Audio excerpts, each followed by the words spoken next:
கடகம், சிம்மம், கன்னி உங்க ராசியை தொடுங்க. எந்த ராசிக்கு ஜாக்பாட் அடிக்க போகுது, எந்த ராசிக்கு இந்த உறவு கட்டாயம் பிரிய போகுது அப்படிங்கிறத நம்ம இந்த பதிவில் பார்க்கலாம். 2026ஆம் ஆண்டில் நவ கிரகங்களோட இடப்பெயர்ச்சியும் நடக்க போகுது. முக்கிய கிரகங்களான சனி பயிற்சி, குரு பயிற்சியெல்லாம் வரிசையாக நடக்க போகுது. 2026ஆம் ஆண்டு மார்ச் 6ஆம் தேதி சனி பகவான் கும்பராசியில் இருந்து மீனராசிக்கு போகிறாரு. குரு பகவான் 2026 மே மாதம் வரையும் மிதுன ராசியில் பயணம் செய்ய போகிறாரு. ஜூன் 1ஆம் தேதி குரு பகவான் கடகராசிக்கு மாறுகிறார். இந்த சனி பகவான், குரு பகவான் மற்ற கிரகங்களோட சஞ்சாரத்தை கருத்தில் கொண்டு இந்த வருட பலனானது 2026 சொல்லப்பட்டுள்ளது. கோச்சாரமும் தசாபுத்தியும் நமக்கு சாதகமாக இருந்துட்டா நமக்கு அடிக்கும் ஜாக்பாட்டு, இல்லை அப்படின்னா தூக்கி கீழே போட்டு தொப்பு தொப்புன்னு நம்மளை போட்டு அடித்து பின்னி எடுத்துரும். இந்த சனி பகவானும் குரு பகவானும் யாருக்கு நல்லது செய்ய போகிறாரு, யாருக்கு கெடுதல் செய்ய போகிறாரு அப்படிங்கிறத தெரிஞ்சுக்கலாம். இந்த கெடுபலன் ரொம்ப கஷ்டத்தை கொடுத்தாலுமே கவலையே படாதீங்க. பரிகார சாஸ்திரம்னு அதுக்கு தானே சொல்லியிருக்காங்க. இந்த பரிகார சாஸ்திரம்னதும் அதை செய்யுங்க இதை செய்யுங்கன்னு இங்கே சொல்லப்படலை. உங்களுக்குரிய கோவில் எது, அந்த கோவிலுக்கு போனீங்க அப்படின்னா உங்களுக்கு இருக்கக்கூடிய சோதனைகள், கஷ்டங்கள் எல்லாமே குறையும். மனிதர்கள்ட்ட போய் உதவி கேட்டோம் அப்படின்னா பல சமயங்களில் நமக்கு உதவி கிடைக்காது. ஆனால் இறைவன்கிட்ட போய் நீங்கள் உங்களுடைய நிலையை சொல்லி கண்ணீர் விட்டு மனதார பிரார்த்தனை செஞ்சீங்க அப்படின்னா உங்களுடைய கஷ்டமானது விரைவில் தீரும். முற்றிலும் தீரலை அப்படின்னாலும் அதை எதிர்கொள்ளக்கூடிய மன வலிமையை நமக்கு இறைவன் தந்தருள்வார். உங்க ராசிக்கு எந்த தெய்வம் அப்படிங்கிறத நம்ம தெரிஞ்சுக்கலாம். இப்போ நம்ம பார்க்க போகிறது கடகராசி. போன வருடம் பார்த்தீங்கன்னா உங்களுக்கு குடும்பத்தில் நிறைய சிரமங்கள், கஷ்டங்கள் வந்திருக்கும். இந்த ஆண்டு குடும்பத்தினர், கூட்டாளிகள் மற்றும் நண்பர்களுடனான பிணைப்புகள் ஆழமடையும். முன்னர் இருந்த பழைய வேறுபாடுகள் தீர்க்கப்படும். பேச்சுவார்த்தைகள் மூலம் நெருக்கம் அதிகரிக்கும். குடும்பத்திலும் நண்பர்கள் வட்டத்திலும் அமைதியும் மகிழ்ச்சியும் அதிகரிக்கும். உடல் ஆரோக்கியம் நன்றாக இருக்கும். மனசோட சமநிலையை பராமரிக்கிறது ஆனால் ரொம்ப முக்கியம். இப்போவும் பார்த்தீங்கன்னா உங்கள் மனசில் சில சமயம் பார்த்தீங்கன்னா குழப்பம் இருக்கும். அந்த குழப்பத்தெல்லாம் போக்கி சரியான தூக்கமும் உணவும் எடுத்துக்கிட்டீங்க அப்படின்னா ஒட்டு மொத்தமாக பார்த்தீங்கன்னா உங்கள் ஆரோக்கியமும் வாழ்க்கையும் சிறப்பாக இருக்கும். இந்த ஆண்டு குடும்பத்திற்கு உங்கள் பங்களிப்பு மிக முக்கியமானதாக இருக்கும். உங்கள் வீடு தொடர்பான முடிவுகளில் உங்கள் ஆலோசனை கேட்கப்படும். குடும்ப பெரியவர்களின் ஆதரவை பெறுவீர்கள். சில சந்தர்ப்பங்களில் நீங்கள் ஒரு மத்தியஸ்தராக செயல்பட்டு அனைவரையும் ஒன்றிணைப்பதில் வெற்றி பெறுவீர்கள். மாணவர்களுக்கு கடகராசியாக இருந்தால் வெற்றிகரமான ஆண்டாக இருக்கும். கடகராசிக்காரர்களுக்கு பயணங்கள் ஒரு புதிய உத்வேகத்தை தரும். பயணங்களில் சில வேலை தொடர்பானதாகவும் இருக்கும், சில ஆன்மீக பயணமாகவும் இருக்கும். ஆன்மீக பயணங்கள் போனீங்கனாலும் உங்களுக்கு தெய்வ அருள் உங்களுக்கு நிறைய கிடைக்கும். இது மனதிற்கு ஆழ்ந்த அமைதியை கொடுக்கும். இந்த ஆண்டோட நடுப்பகுதியில் இருந்து உங்களுக்கு வேலையில் புதிய பொறுப்புகள் கிடைக்கலாம். ஆரம்பத்தில் இது மன அழுத்தத்தை ஏற்படுத்தலாம், ஆனால் காலப்போக்கில் நீங்கள் அவற்றை எளிதாக சமாளிப்பீர்கள். பெரிய பெரிய காரியங்களை கூட சர்வசாதாரணமாக செய்ய முடியும். மனசில் நினச்ச காரியம் ஒரு சில தடங்களுக்கு பின் கைகூடும். பக்தியில் நாட்டம் இந்த வருடம் அதிகரிக்கும். கொடுத்த வாக்கை காப்பாற்றுவதில் உறுதியாக இருப்பீர்கள். நெடுநாளாக நடந்து கொண்டிருந்த வழக்குகளில் சாதகமான தீர்ப்பு கிடைக்கும். வருமானம் சிறப்பாக இருக்கும். புதிய முதலீடுகளில் ஈடுபடுவீர்கள். நினைத்தது கைகூடும். உங்களை தவறாக புரிந்து கொண்டிருந்தவர்கள் கூட உங்களை நாடி நட்பு கொள்வர். சமூகத்தில் அதிகமான செல்வாக்கு உண்டாகும். வெளிநாட்டிலிருந்து நற்செய்தி வந்து சேரும். ஆடை, ஆபரணம், பொன் பொருள் சேர்க்கை, வீடு, நிலம், வாகனம் ஆகியவை வாங்கும் யோகங்களும் உண்டாகும். குடும்பத்துடன் குலதெய்வ வழிபாடுகளை மேற்கொள்ள முடியும். குடும்பத்தை விட்டு பிரிந்தவர்கள் மறுபடியும் இணைவர். குடும்பத்தில் சுபகாரியங்கள் நடக்கும். அடுத்தவர்களுக்கு உதவி செய்ய போய் பிரச்சனையில் மாட்டிக்கொள்ள வேண்டாம். பொருளாதார நிலைமை நல்ல நிலையில் இருக்கும். குடும்ப பொறுப்புகளை இழுத்து போட்டு கொண்டு பார்க்க வேண்டி வரும். வீட்டில் சுப நிகழ்ச்சிகள் திட்டமிட்டபடி நடக்கும். பிரியமானவர்களுக்கு உதவுவதில் மிகுந்த அக்கறை ஏற்படும். உங்களுடைய எண்ணங்களிலும் சிந்தனைகளிலும் அதிகப்படியான பொறுப்புணர்ச்சி வெளிப்படும். எதிர்பார்த்த தொகை சரியான நேரத்தில் கைக்கு வந்து சேரும். பழைய கடன் முழுவதும் அடைபடும். பொருளாதாரத்தில் முன்னேற்ற சூழ்நிலை உண்டாகும். நண்பர்களால் நிறைய நன்மைகளை பெற முடியும்.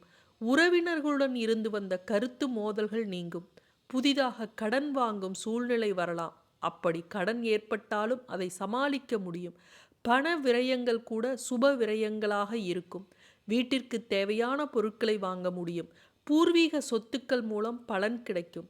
திருமண சம்பந்தமான பேச்சுகள் தொடரும். வெளிநாடு சென்று வரும் யோகம் உண்டாகும். புதிய நண்பர்கள் அறிமுகமாவார்கள். கணவன் மனைவிக்கிடையே இருந்து வந்த சண்டை சச்சரவு நீங்கும். வாழ்க்கை துணை பக்கபலமாக இருப்பார்கள். பெற்றோர்களால் நன்மை உண்டாகும். எப்படி இருந்தாலும் இந்த வருடம் உங்களுக்கு நல்ல யோகமான ஆண்டாக இருக்கின்றது. உங்களுக்குரிய கோவில் எது, உங்களுக்குரிய தெய்வம் எது அப்படின்னு பார்த்தீங்கன்னா ராமேஸ்வரம் போயிட்டு வந்தீங்க அப்படின்னா உங்களுக்கு வாழ்க்கையில் சொல்ல முடியாத மாற்றங்கள் ஏற்படும். அடுத்தது சிம்ம ராசி. சிம்ம ராசிக்கு இந்த வருடம் 2026 பார்த்தீங்கன்னா கொஞ்சம் சவாலாக இருக்கக்கூடிய வருடமாக தான் இருக்கும். சனி பகவான் மீன ராசிக்கு மார்ச் 6ஆம் தேதி மாற இருக்கிறார். இதனால் தொழில் மற்றும் வியாபாரத்தில் பல சவால்களை கொடுக்க வேண்டி இருக்கிறது. லாபத்தை தக்க வைத்து கொள்ள போராட வேண்டி இருக்கும். தொழிலில் கடும் போட்டி நிலவும். நிறுவனங்களில் பணிபுரிந்து வருபவர்கள் கடும் சவால்களை எதிர்கொள்ள வேண்டி வரும். சக ஊழியர்களுடன் பிரச்சனைகள் ஏற்படலாம். எனவே உங்களது வார்த்தை உபயோகத்தில் மிகுந்த கவனம் தேவை. அதே போல புதிய வேலை தேடுபவர்கள் வேலை கிடைக்க தாமதமாவதால் சோர்ந்து விட வேண்டாம். தைரியத்துடன் முயற்சி செய்யுங்கள். எப்படியாவது வேலை கிடைத்துவிட வேண்டும் என்று இடைத்தரகர்களிடம் பணம் கொடுத்து ஏமாந்து போக வேண்டாம். மார்ச் 6ஆம் தேதி சனி பகவான் மீன ராசிக்கு மாறுகிறார். சிம்ம ராசிக்காரர்களுக்கு மீனம் அஷ்டமஸ்தானம். தேவையற்ற பயணத்தை அதனால் தவிர்க்கவும். இந்த காலகட்டத்தில் வரவை விட செலவே அதிகமாக இருக்கும். வாழ்க்கை துணையுடன் பிரச்சனை ஏற்பட வாய்ப்பிருக்கிறது. எனவே வாக்குவாதத்தில் ஏற்படாமல் சற்று அனுசரித்து செல்வது அவசியம். நீங்கள் எடுக்கும் முடிவை நன்றாக சிந்தித்து எடுக்கவும். ஒரு பிரிவு அப்படின்னா உடனே ஒரு உயிரானது இந்த உலகத்தை விட்டு பிரியுது அப்படின்னு அர்த்தம் கிடையாது. பிரிவு அப்படின்னா உங்கள் கூட இருக்கக்கூடிய நண்பர் உங்களை விட்டு பிரிந்து போகலாம். உங்களுடைய பேச்சு செயலால் உங்களுக்கு நெருங்கிய தொடர்புடையவர்கள், அதாவது இரத்த சம்பந்தமாக இருக்கலாம், உறவாக இருக்கலாம், நட்பாக இருக்கலாம், அவர்கள் உங்களை விட்டு பிரிந்து போகக்கூடிய வாய்ப்பு இருக்குது. உங்ககிட்ட பேசாமல் போகக்கூடிய வாய்ப்பு இருக்குது. இதுவும் ஒரு வகையில் பிரிவு தான். கணவன் மனைவியாக இருந்தால் பல நாட்கள் பேசாமல் இருக்கக்கூடிய சூழ்நிலை கூட ஏற்படும். அதனால் நீங்கள் எடுக்கக்கூடிய முடிவு மட்டும் இல்லை, நீங்கள் பேசக்கூடிய பேச்சும் கவனமாக நிதானமாக எதையும் பேசணும், யோசித்து பேசணும். அப்போ தான் வாழ்க்கையில் எந்த பிரச்சனையும் வராது. இந்த காலகட்டத்தில் உடல் ஆரோக்கியத்தில் கவனமாக இருக்கணும். நரம்பு, இரத்த அழுத்தம், அல்சர் போன்ற பிரச்சனைகள் ஏற்படலாம். வேலையில் மனச்சோர்வு ஏற்பட வாய்ப்பு இருக்குது. உடற்பயிற்சி, யோகா போன்ற விஷயங்களை தினமும் செய்யணும். அப்போ தான் சற்று நிம்மதி கிடைக்கும். உங்களுக்குரிய பரிகார கோவிலாக, உங்கள் ராசிக்குரிய கோவிலாக சொல்லப்படுவது ஸ்ரீவாஞ்சியம். இங்கே போயிட்டு நீங்கள் வந்தீங்க அப்படின்னா உங்களுக்கு நல்ல முன்னேற்றம் வாழ்க்கையிலும் தொழிலிலும் ஏற்படும். பொருளாதார ரீதியாக பார்த்தீங்கன்னா நெருக்கடிகள் உங்களுக்கு உண்டானாலும் அதை சமாளிக்கக்கூடிய சாமர்த்தியம் உங்களுக்கு உண்டாகும். குடும்ப நலனில் ரொம்ப அக்கறை தேவை. பேச்சிலும் கவனம் தேவை. திடீர் அதிர்ஷ்ட வாய்ப்புகள் கூட சில சமயங்களில் உண்டாகும். பணவரவு நன்றாக இருந்தாலும் சுபவிரயம் ஏற்பட்டு கொண்டே இருக்கும். இடம் மாற்றம் உண்டாகலாம். கேட்ட பதவி உயர்வு கிடைக்கும். முக்கிய ரகசியங்களை வெளியில் சொல்லாமல் பார்த்து கொள்ளவும். முன்கோபத்தை கட்டுப்படுத்தினால் பல வகையில் நன்மை உண்டாகும். அடுத்தவரின் கருத்து ஆலோசனைக்கு செவிசாய்த்து அதில் உள்ள நல்ல கருத்துக்களை மட்டுமே எடுத்துக்கொள்ள வேண்டும். உத்தியோகத்தில் இருக்கிறவங்க வீண் விவாதம் செய்ய வேண்டாம். ஈகோ பிரச்சனையை தவிர்க்க வேண்டும். மொத்தத்தில் உங்களுக்கு சவால்கள் நிறைந்த ஆண்டாக இந்த வருடம் இருக்கும். அடுத்தது கன்னிராசி. கன்னிராசிக்காரர்களுக்கு பல சவால்கள் இருக்குன்னு சொல்கிறாங்க. சில பேர் பணமழை கொட்ட போகுது அப்படின்னு சொல்கிறாங்க. ஜாக்பாட் அடிக்க போகுதுன்னு சொல்கிறாங்க. எது உண்மை அப்படின்னு நிறைய பேர் குழப்பத்தில் இருப்பீங்க. அந்த குழப்பத்துக்கான பதில் இங்கே கிடைக்கும். கன்னிராசிக்காரர்கள் தொழில் செய்கிறவங்களா இருந்தால், வியாபாரம் செய்கிறவங்களா இருந்தால் அவசரப்பட்டு எந்த முடிவையும் எடுக்க வேண்டாம். தொழிலில் லாபம் இருக்கும். கடுமையான போட்டியும் அதில் இருக்கும். புதிய தொழில் ஆரம்பிக்க சரியான காலமாக தான் இருக்குது. ஆனால் எதையும் யோசித்து நிதானமாக செய்ய வேண்டும். புதிய வாகனம் வாங்கும் யோகமும் உள்ளது. குடும்பத்தில் நடக்கும் சில விஷயங்கள் உங்களை கோபப்படுத்தலாம். இதனால பெரிய விளைவுகளை ஏற்படுத்தக்கூடும். அதனால வாக்குவாதத்தில் ஈடுபடாமல் இருப்பது நல்லது. பொறுமை காத்து வார்த்தைகளை கவனத்துடன் பயன்படுத்தி பேசுவதுதான் நன்மை தரும். சில சமயங்கள்ல நீங்க பேசக்கூடிய வார்த்தை மற்றவர்களுடைய மனதை நோகடிக்க செய்யும். அதனால நெருங்கிய உறவு உங்களை விட்டு பிரியக்கூடிய சூழ்நிலை உண்டாகும். வீட்டிற்கு தேவையான பொருட்களை வாங்குவீர்கள். குடும்பத்தில் பார்த்தீங்கன்னா பொருளாதார நிலை அப்படிங்கிறது ரொம்ப சிறப்பாக இருக்கும். எதிலும் சிறப்பாக செயல்பட்டு படிப்படியான முன்னேற்றங்களை அடைவீர்கள். குடும்ப வருமானம் சிறப்பாக இருக்கும். பழைய கடன்களும் வசூலாகும். யோகா தியானத்தில் மனசை ஈடுபடுத்தி கொள்ளுங்க. அப்பதான் குடும்பத்தில் மன அமைதி கிடைக்கும், மகிழ்ச்சி உண்டாகும். வெளிப்படையாக பேசுவதை தவிர்க்கவும். உங்களுடைய பேச்சு மற்றவர்களை புண்படுத்தும்படி இருக்காம இருக்கணும். இல்லை பல பிரச்சனைகளை கொண்டு வரும். பெற்றோர் உடல்நிலையில் கவனம் தேவை. குடும்பத்தில் குதூகலமான சூழ்நிலை காணப்படும். கணவன் மனைவிக்கிடையே நெருக்கம் அதிகரிக்கும். செலவுகளை கட்டுக்குள் கொண்டு வரும் முயற்சியில் ஓரளவிற்கு வெற்றி உண்டாகும். குடும்பத்தில் மகிழ்ச்சி நிலவும். சேமிப்பில் அதிக கவனம் செலுத்தவும். புதிய மனிதர்களை நம்பி பெரிய காரியங்கள் எதிலும் இறங்க வேண்டாம். பயணத்தின் போது மிகுந்த கவனத்துடன் இருக்க வேண்டும். புது வங்கி கணக்கு ஒன்றை தொடங்க முடியும். நண்பர்கள் தேடி வந்து உதவி செய்வார்கள். தேவையற்ற ஆடம்பர செலவுகளை தவிர்க்கவும்.